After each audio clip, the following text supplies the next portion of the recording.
कि पॉल्यूशन से लंग की बीमारी तो सबसे कॉमन है ही, लेकिन इससे स्ट्रोक की संभावना हो सकती है, हार्ट अटैक होने की संभावना बढ़ जाती है, किडनी की संभावना बढ़ जाती है। अनफॉर्चुनेटली हमने कुछ young lung cancer patients diagnose किए हैं जिन्होंने अपनी जिंदगी में कभी नहीं स्मोक किया।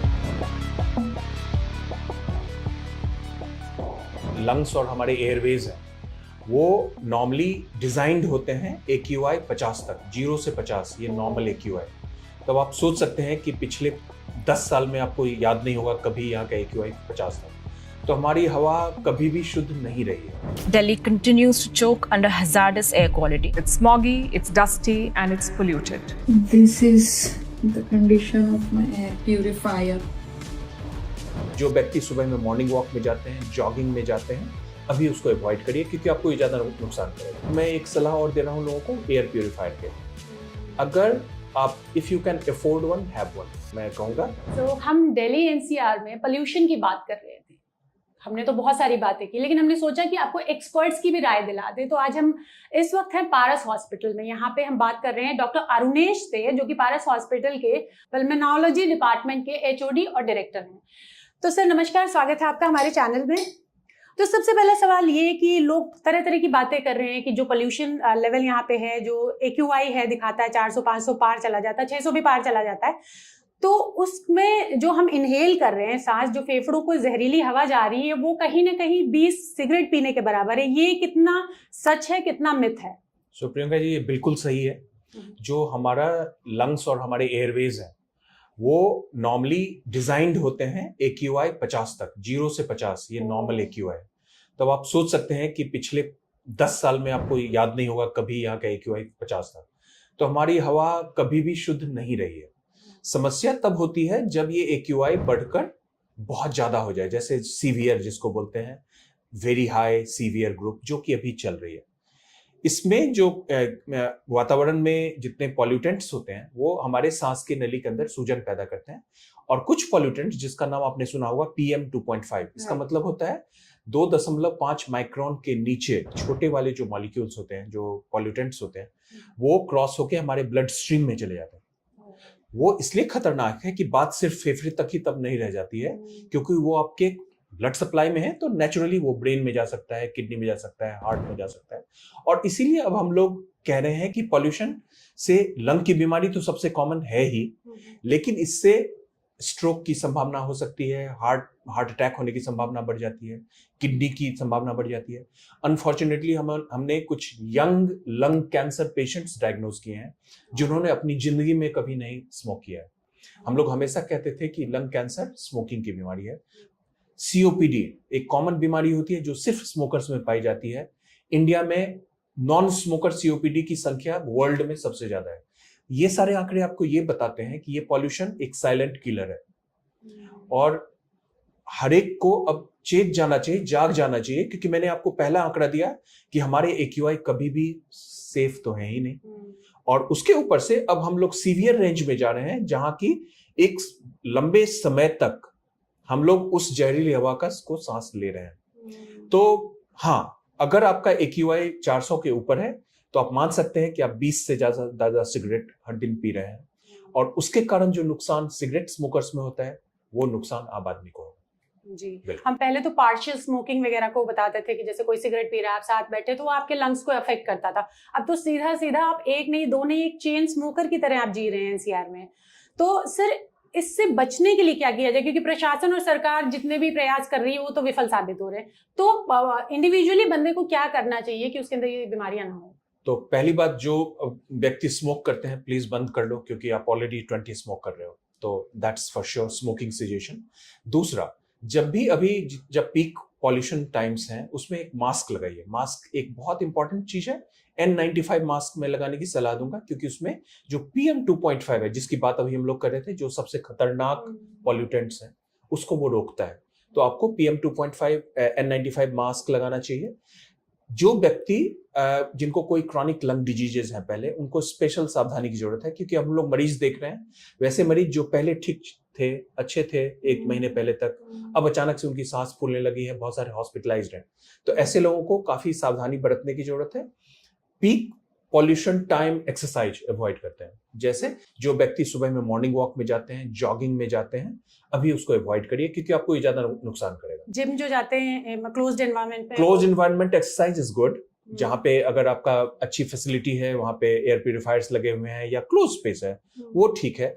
आउटडोर एक्टिविटी को हमें कर्टेल करना है। पीक पोल्यूशन टाइम्स कब होता है? सुबह में 6 बजे से 9 बजे, शाम को 5 बजे से 8 बजे। तो so these are the peak pollution hours, जहां पे कि आपको आउटडोर एक्टिविटी अवॉइड करनी है। इंडोर पॉल्यूशन, रिमेंबर हम लोग बाहर के पॉल्यूशन की बात कर रहे हैं, हमारे घर के अंदर भी पॉल्यूशन है। तो जितनी पॉल्यूशन एमिटिंग चीजें हैं, जैसे हमारा खाना बनता है उसमें बहुत सारे छौक लगाते हैं, धुआं होता है, उसको अवॉइड करना है। अपने घर के दरवाजे खिड़कियां अननेसेसरी भी ना खोलें, क्योंकि आप जब खोलोगे उसके साथ पॉल्यूशन आपके घर में एंटर करेगा। घर में कोई अगर स्मोक कर रहा है उसको बिल्कुल मना करें, बिल्कुल नहीं करना है।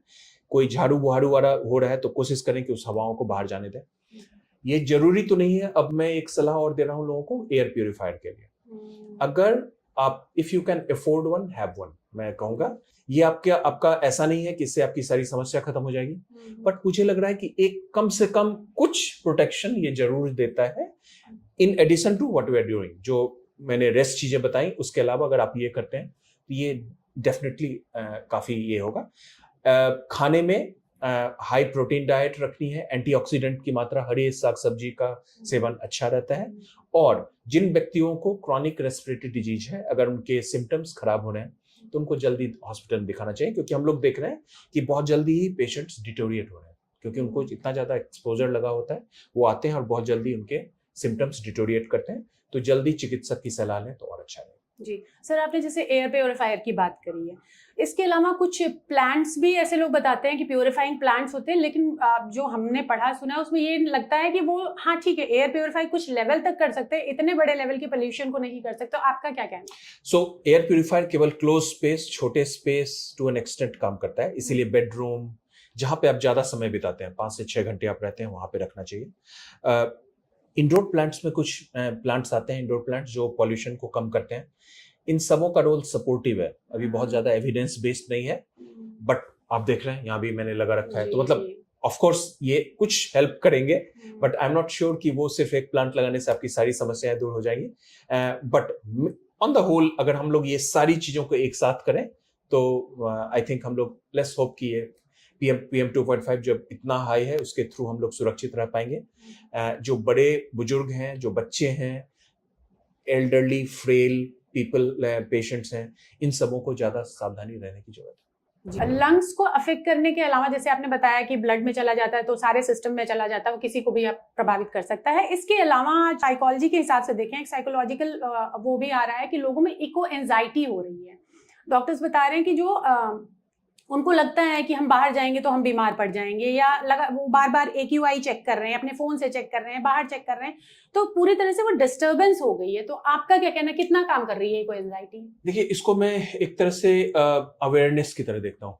रिमेंबर, आप याद करें, आज से 2 साल पहले शायद AQI बहुत लोगों को समझ में भी नहीं आता होगा, और आज का ये बजवर्ड है। आप अगर देखोगे बजवर्ड की सबसे ज्यादा कौन सा इस पे चल रहा है, तो आप देखोगे कि AQI ज्यादा है। तो मैं इसको एक पॉजिटिव तरह से देखता हूँ, बट कभी कभी बहुत ज्यादा सेंसिटाइजेशन को ओवर सेंसिटाइजेशन बोलते हैं, और वो स्वास्थ्य के लिए ठीक नहीं है। तो AQI मुझे नहीं लग रहा है कि आपको हर दिन 5 बार करने की जरूरत है, क्योंकि 400 और 390 में बहुत फर्क नहीं है, 390 और 310 में कोई फर्क नहीं है। तो अगर आपका AQI ज्यादा है तो वो पूरे दिन रहने वाला है, तो आप अपने हिसाब से उस हिसाब से तैयारी करें। दूसरी, इसको हमें साइकोलॉजिकली इसको इस तरह से ना लें कि इससे आप इमीडिएटली आपको कोई बहुत बड़ी हानि होने वाली है, बट हमें as a society, as a stakeholder, सबको अपना अपना पार्ट करना चाहिए कि आपका कौन सा बिहेवियर है जिससे एमिशन ज्यादा हो रहा है वातावरण में। तो शायद आपके पास 2 डीजल व्हीकल हो, तो आप you might like to change one of them, आप इलेक्ट्रॉनिक व्हीकल में कर सकें। शायद जो आपका जो कूड़ा जा रहा है वो प्रॉपरली आप डिस्पोज ऑफ नहीं कर रहे हैं। शायद अभी आप जो बिल्डिंग बनवा रहे हैं, आपके बिल्डिंग बन से बहुत सारे आपके इलाके में सब जगह पॉल्यूशन फैल रहा है, शायद आप चाहें कि कुछ दिनों के लिए रोक लें। तो ये सरकार की, मैंने पहले भी बोला है, पॉल्यूशन सरकार की जिम्मेदारी नहीं है, पॉल्यूशन हम सबको अफेक्ट करता है। सरकार भी हम और आपकी तरह ही हैं। वो योजनाएं बनाते हैं, बट इसमें हर कोई अपना एक स्टेक होल्डर है। जब तक हर कोई अपनी भूमिका नहीं निभाएगा, हम लोग इसके ऊपर नहीं जा सकते। जी, एक और सर लास्ट क्वेश्चन आपसे कि PM10 की भी बात करते हैं तो गुड़गांव NCR में क्या, प्रदेश में क्या, शायद देश में टॉप की लिस्ट में आता है।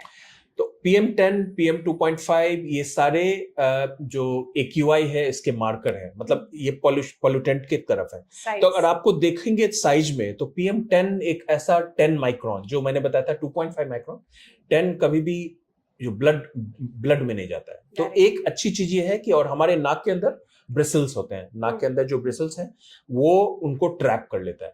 तो PM10 स्वास्थ्य के हिसाब से खराब तो है ही, मतलब पॉल्यूटेंट है, आप सांस ले ही रहे हो, बट उतना खराब नहीं है जितना PM2.5 है।